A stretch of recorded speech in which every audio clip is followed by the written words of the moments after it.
Renaissance EQ is the workhorse EQ plugin of the Waves family. The largest and most flexible of the Renaissance EQs is the 6-band REQ6. It's also available in 4 and 2-band modes and is part of the more complex Renaissance channel. Renaissance EQ is noteworthy for its accuracy, ease of use, and sweetness of sound. The visual display makes REQ extremely easy to use and understand. When it first comes up, all the bands will be engaged or on, except for the low band. The middle bands have the option of being a bell or a shelf.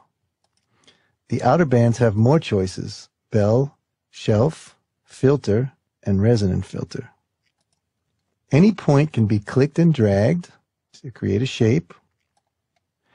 The numbers in the band can be clicked and dragged to input value, or a double click will open up the dialog box where you can type in your preferred value. You can also select multiple bands and drag them together. If you hold the control key, you'll be restricted to one direction, either horizontal or vertical.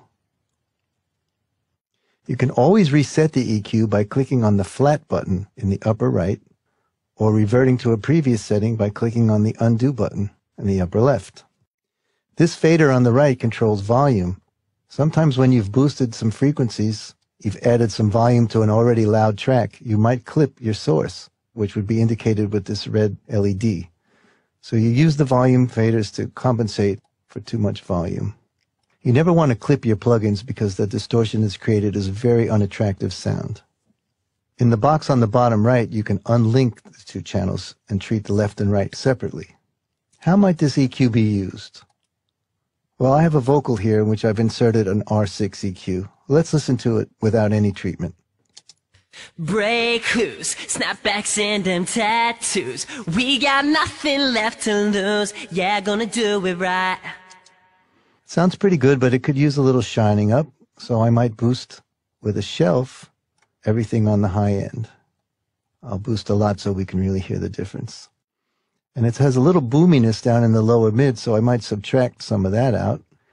And I would definitely filter off anything below almost 100 hertz because there's no real musical frequencies in any vocal down there. Those frequencies are only thump sounds and low rumble from the microphone that you really don't want in your vocal track. Now let's hear it with this added EQ.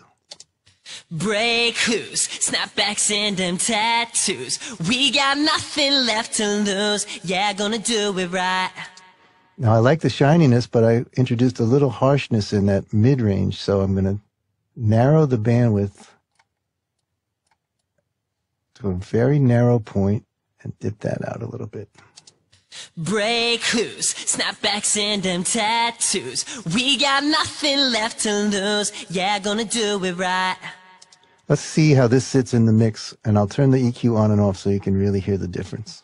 Break loose, snapbacks and them tattoos. We got nothing left to lose. Yeah, gonna do it right. Here's without. Wild and crazy, live it up with forever. And with. Call me maybe tonight. And we can get low, we can get high. We can just dance on the floor all night. You can hear that Renaissance EQ is a very natural, graceful sounding EQ that can really help enhance the sound sources in your mix and make them sit properly into the music. Use Renaissance EQ as a workhorse EQ plugin on any number of sound sources. You can save your presets into a library here, so they'll be available to you later.